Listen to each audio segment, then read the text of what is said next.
pigs, and the pigs went over the cliff. So he's leaving that area and he's coming to the other side. That's where the story picks up. So, and behold, there cometh one of the rulers of the synagogue, Jairus. I think that's how you say that, or is it Jairus? I think it's Jerry. Jairus. Okay, Jairus.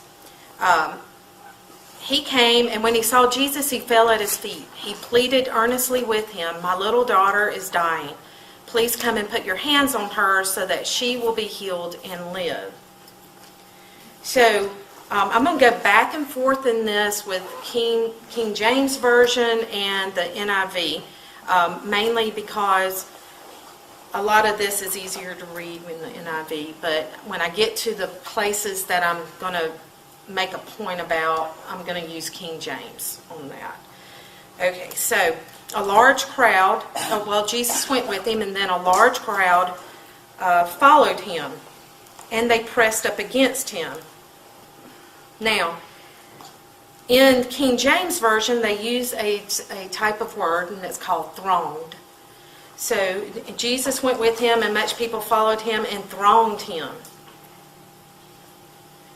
So, and a woman was there who had been subject to bleeding for 12 years. She had suffered a great deal under the care of many doctors and had spent all she had, yet instead of getting better, she grew worse. When she heard about Jesus, she came up behind him in the crowd and touched his cloak, because she had thought, if I just touch his clothes, I will be healed. Immediately her bleeding stopped, and she felt in her body that she was freed from suffering. At once Jesus realized that the power had gone out from him. He turned around in the crowd and asked, "Who touched my clothes?" You see the people crowding around you, or thronging around you. His disciples answered, "And yet you can ask, 'Who touched me?'" But Jesus kept looking around to see who had done it. Then the woman, knowing what had happened to her, came and fell at his feet, trembling with fear, told him the truth. He said to her, "Daughter, your faith has healed you. Go in peace and be freed from your suffering." So let's talk about the purpose and the reason why this story is important, or at least I'm going to give you the reason why I think that it's included in here and that it's important. One of the things that we have to look at and think about is she had had this issue for 12 years. I see better, and I see y'all better just having it backed up, so without my glasses. So she had this issue for 12 years. It was hemorrhaging, and some scripture and some translations it was hemorrhaging. And it didn't say if it was every day or what the issue was. It didn't even give if it was a disease or if it was just something else that was going on. But the whole point was she was hemorrhaging for 12 years. She had no peace. She had nothing that was helping her with this. So why was that a big deal? You know, I mean, sometimes most women, they have a monthly cycle every month. It's not a big deal. We don't think twice about it, nor are we secluded from it. We don't go into hiding or stay away from everybody else when we have it. But the whole point is that during this time, it was serious that she be secluded, because if you look at Leviticus 15:28, it states that a woman with a bleeding issue of any type is considered unclean for 7 days. Anything she touches is unclean, and anyone she touches or comes into contact with is unclean and has to clean themselves at the end of the day. Not only that she would not be able to go and give an offering, but after those 7 days like everybody else, but she couldn't do that because it was 12 years. So she had not been able to go at the end of the 7 days, which they say she would go then on the 8th day, and she would be able to offer a sacrifice, and the priest would consider her cleansed. Now, that's me paraphrasing that. That's not word for word out of Leviticus. But that was the whole thing. At the end of 7 days, on that 8th day, she was fine. She was not considered unclean. She could go about her business, go to town, go shopping. She could go to McDonald's if they had it and go eat. She could go to someone's house. She could sit on their furniture and not be considered unclean. And that was the thing. Anything she touched was considered unclean. So the circumstance that she had was very serious. She was in a time of obeying what the law said. And there was no way of getting around it at all. It was a big deal that she could not have, for the 12 years, depending on how old she was, didn't say how old she was, but depending on that, she couldn't have a family because of this issue that was going on. She couldn't cook for others because it would be unclean. She was just isolated, except for the time that she went to the physicians of that day. And apparently she had money and she was able to spend her money, but all she spent it on, instead of the luxuries of things and being able to spend it on children or whatever, she had to spend it on cures that really were not curing her. In fact, it says she was getting worse. So where do we go from there? When you look at her, she was financially drained. She was an outcast of sorts, a social outcast. She was emotionally and psychologically burdened with this. But then she hears about Jesus.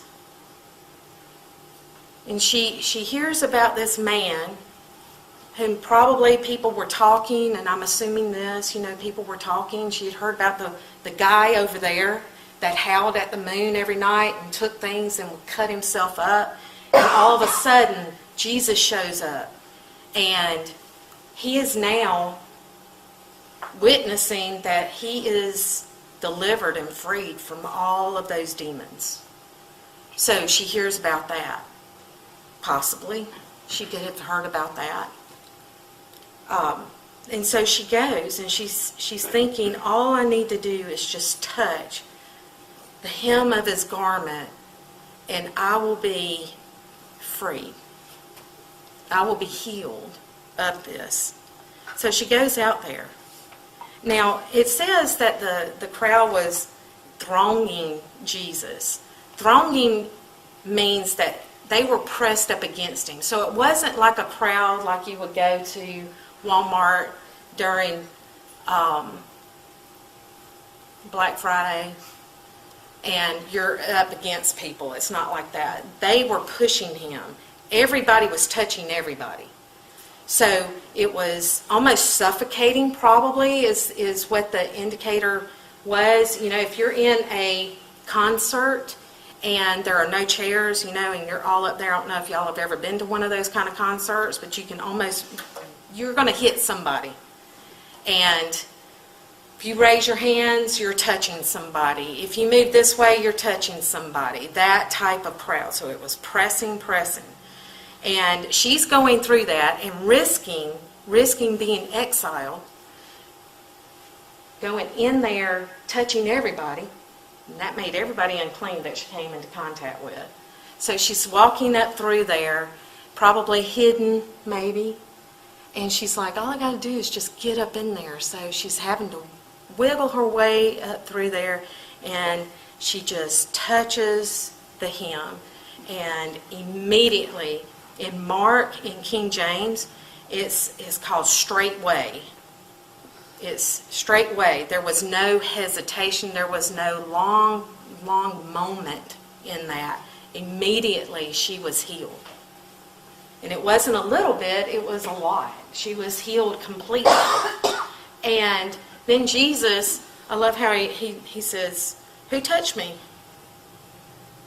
And the disciples are probably, in my mind, I would have been sarcastic. I'll just go ahead and say that. What do you mean, who's touching you? We're all touching you. Everybody's touching you.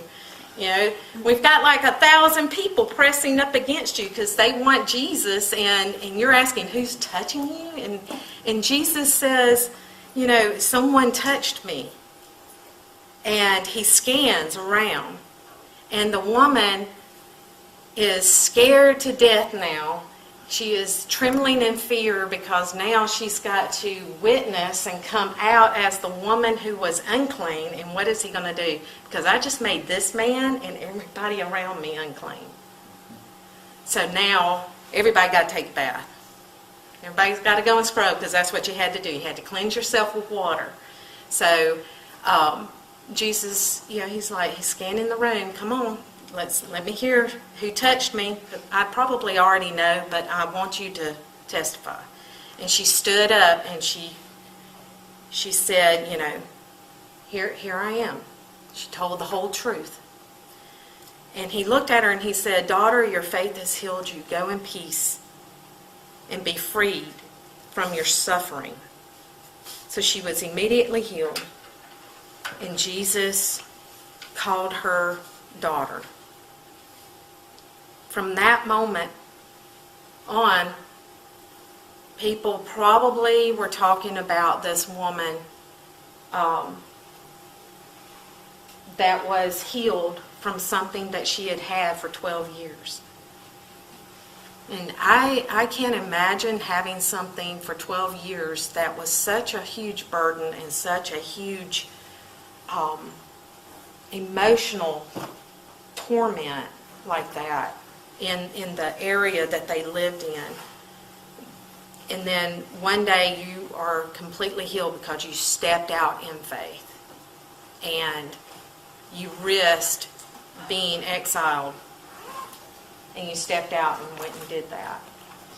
One of the things that I looked at was you know, with daughter. Why did Jesus say that? Because not too many other people were even called that. You know, you go and see Jairus' daughter, and she was 12, and this woman had, you know, 12 years of suffering. But Jesus said, daughter. I thought it was interesting. I looked up, you know, what the significance was for that, and I think it was mainly for the crowd to hear that daughter, she was a true daughter of Abraham with what she walked in. She did walk in faith. She believed that all she had to do was touch the hem of his garment on that. She believed. She walked out in that faith and did it. And I believe that it's a representation that when we ask God or Jesus into our hearts, that we become sons and daughters of God. So with that, I believe Jesus was saying, now you're a daughter. You're a daughter. Your faith has healed you. And in that area of what was going on. So daughter was significant. I believe that the 12 was significant as well. I don't know if any of y'all do like number studies or anything like that, but the number 12 with Jairus' daughter being 12 and she having that issue for 12 years, a lot of times in the Bible, God doesn't put things in there just to throw them in there. Sometimes there is a significance in there. Jesus was the one that was coming to fulfill the law, right? And 12 in the Bible actually represents governmental foundation. So I thought that was interesting as well. Some other key points that were in there, I believe, was she helped to show that bridging that gap of faith in Jesus as opposed to faith in the law. as well. And then I was also wondering, okay, how would she have known to just, all she needed to do is just touch the hem of his garment? If I'm not mistaken, that's the first time that somebody actually made reference to his clothing and saying, just touch clothes and be healed. Well, in Zechariah 8:23, she may have heard this being taught. In those days, 10 people from all languages and nations will take firm hold of one Jew by the hem of his robe and say, "Let us go with you, because we have heard that God is with you."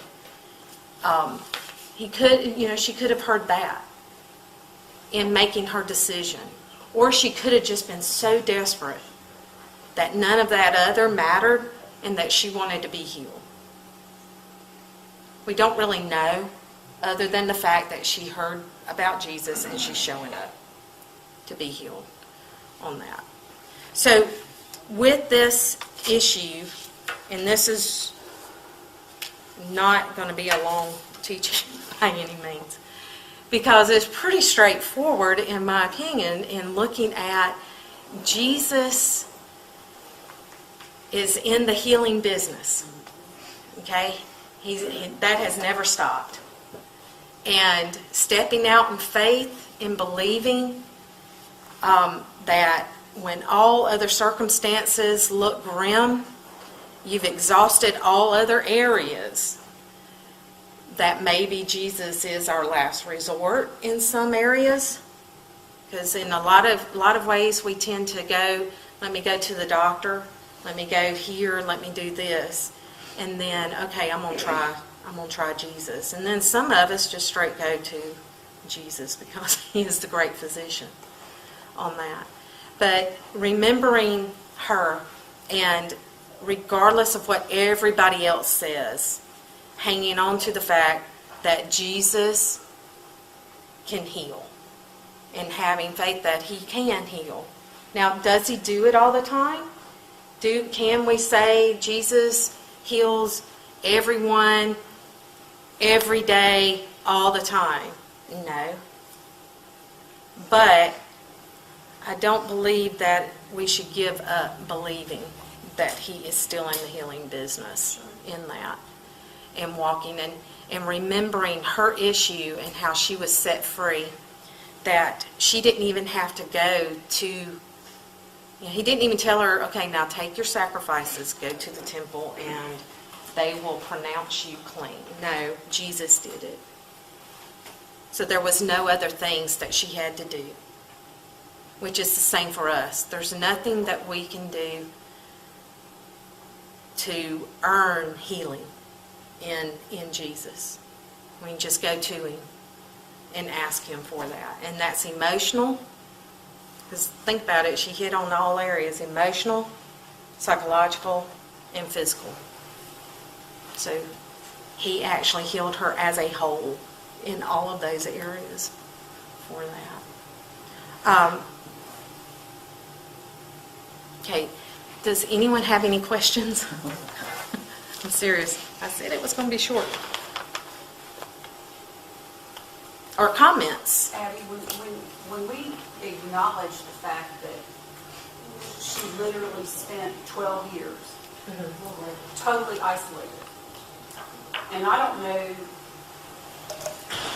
how anyone could conceivably go from being in total isolation to being the most important person in the room without the strength of the Lord. I mean, that shows when we drill down on this, is that God will, if you believe, God will give you what you need when you need it. Right, exactly.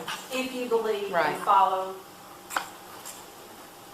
him. Right. He's not going to give you what you want. He's going to give you what you need, and he's going to give it to you when you need it. And it's like you said about praying for healing. Where do you go first? Is if we go to the Lord first and we need medical help, he'll direct us. Mm-hmm. Yes. And he'll direct the physicians. Yeah, he will. And that's not to say, with Jesus being considered the great physician, obviously there are needs for physicians. And by no means are we to not or to snub physicians, because I believe that God has created physicians and has given them such a wealth of knowledge, and they're learning every day to help people.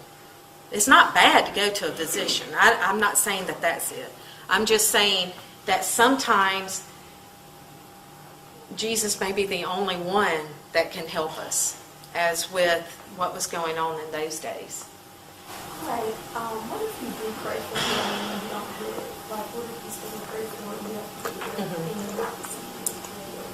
That's something. Well, I have no answer for that, other than continue asking for it and knowing that God does hear your prayer. Well, it's like, just like this woman that we're learning about, she had this issue for 12 years. We don't know what the reason it was for her to have this issue or this illness for 12 years. But there came a day that he said, okay, because of your faith, you're healed. And I find it, I never thought about the fact of her having it for 12 years until you brought it up, and the significance of the number 12 in our biblical history, the 12 tribes of Israel. For one, I mean, that could be a representation of that. I mean, there were 12 disciples as well. I mean, there's a lot of references. Right. In 12, I mean, I like doing number studies like that anyway, because there's always some type of significance with that. And like I said, God didn't, we begun our studies in Genesis in 7, so there were 7 days. There wasn't 8, which if 8 was in there, then that would have been significant too, it was 8 days in a week, whatever. But with praying and maybe not receiving the answer that you're looking for or wanting, by all means does not mean that God's not hearing your prayer. That's right. It just means I have no answer to why that wouldn't be answered, because I don't know. And I've prayed for things too, and to see healing in other people, and did not see it. Well, when we pray for healing, we use our wants in those prayers. Yeah. Healing comes in a lot of different ways. True. So, we're praying for what we want as healing. We're also praying for our time. Yeah, we're praying That's for right. now, here, and the healing is when they're gone and they're not suffering. Right. A lot of times when we're praying for healing or anything, if God doesn't answer our prayer like we think He ought to, over time, and we're supposed to pray, God, change my heart to what you want.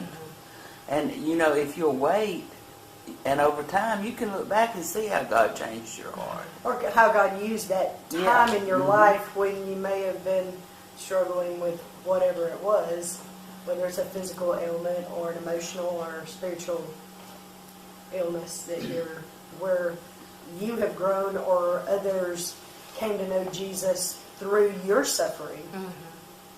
Or whoever you're praying for that healing, that happens. Yeah. I thought it was interesting about the hem of His garment.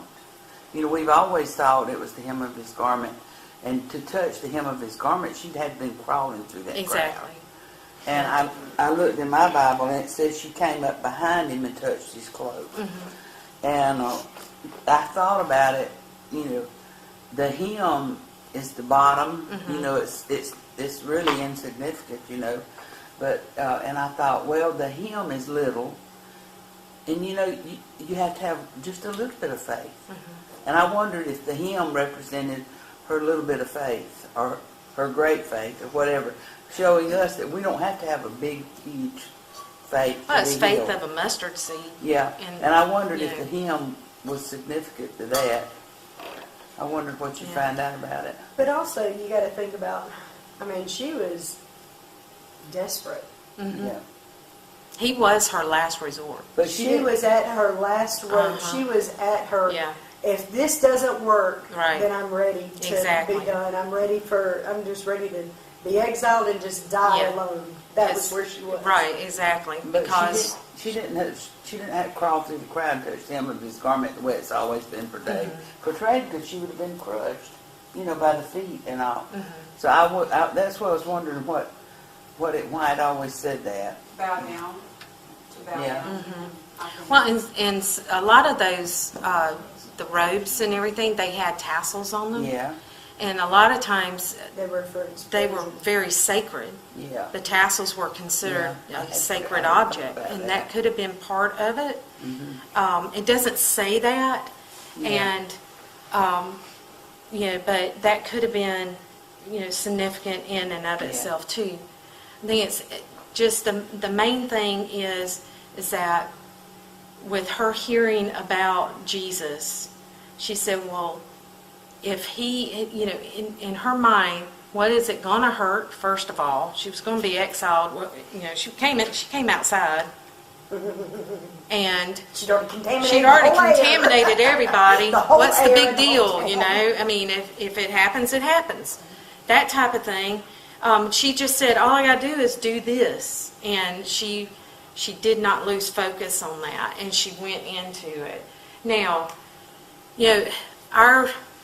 our world is a fallen world. There's no guarantees in anything that all I have to do is pray, all I have to do is this. That's not necessarily a guarantee, and we see that. But we can continue and not give up on it, because sooner or later,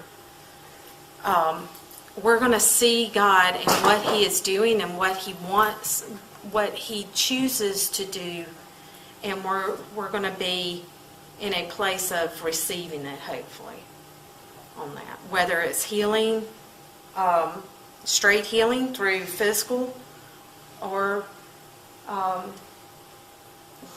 in heaven, whichever the case may be. But be encouraged, though, and I definitely don't want to walk away from here making you think that you're not praying enough or you don't have faith enough because you're not receiving what you're asking for. I don't believe that. I believe that if we can walk away with the idea that Jesus is our source and always will be our source, no matter what, for whatever we need. We don't know what that's going to look like exactly, but He's still our source for whatever we need on that. Does anyone have any other comments? I think it was a moment in time. This was her moment. Mm-hmm. And I think as we strive to continue our relationship through the Holy Spirit with God, acknowledging Jesus, that we need to be open to that moment in time. Mm-hmm. We never know what that moment, we could miss it if we're not focused. Right. If we're not zoned in on Him, we could miss it. And I think this shows very poignantly that she was focused in this. That He was there that day. That was it. A passing word, a passing sentence she heard, she followed. And we need to be open to hear that. Because if we're so focused on ourselves and not our relationship, we're going to miss it. Yeah. It's a moment in time, and our lives are made up of moments. That is true. That is true. This was her moment. This was an excellent timing of God. There was a purpose for that. and it witnessed to everyone around that she was clean, and therefore could be a part of the social network, the community that was there. And that was her time on that. I think if she had said, well, I've heard about him, but then I'm going to get everyone unclean, and I can't do that, she would have kept going. And it says she was getting worse, not better. So that kind of tells me that maybe her whole health was in decline, and if she didn't get something at that moment, that she was on the road to death. You can only lose so much blood before you die on that. So physically, emotionally, and psychologically, in that moment, she was healed on that. And God still does that today, oh, by the way. He delivers, sets people free, He heals people all the time. Now, we may not see it, but if He does do it for you, that's the opportune time to tell others about it on that. And so I just want to encourage everyone here to know that God does hear you when you call out to Him, and even if it doesn't feel like He is there, He is. And when it feels like you're being crushed, you can't breathe because there's all this stuff going on around you, or people are hemming you in and thronging you, as it were, He's there.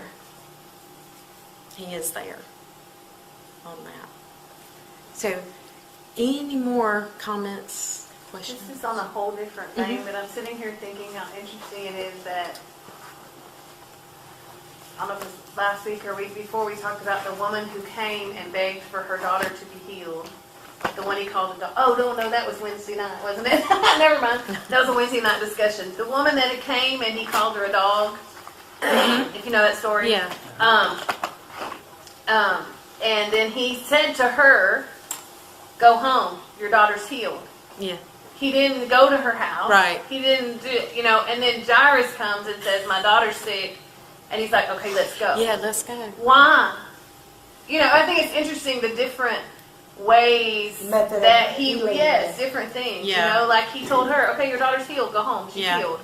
And then this woman comes After and calling has for to the dog. press through the crowd. Yeah. People have called to him, make me, and not touched him and been healed. This woman presses through and touches without asking and gets her healing. And then, Jairus, he goes. And then by the time they get there, she's dead. Right. So he raises her from the dead. And so it's just interesting to me, the different, like he could have easily said to Jairus, go, your daughter's healed. Go, Go yeah. home. Yeah. She's healed. You'll find her well. But he doesn't. It's just interesting Yeah. that so many different ways that healing came about. And I just think that's, for us, that means it can happen anyway. Or, Yeah. And then, even Paul says he had a thorn in the flesh that he asked to be removed, and it never was. Right. So we don't understand why sometimes he doesn't take it from us. And then other times it's, you don't even have to Right. do much at all. Well, and for that. in Jairus, he's sitting there and his daughter's dying, like dead on death's door, right there. And then Jesus pauses with the whole crowd and takes time. Jesus was not worried at all about the daughter. He's not in a rush. No. He's not. I mean, he took time, and Jairus is probably going, He's probably like, can you just come on?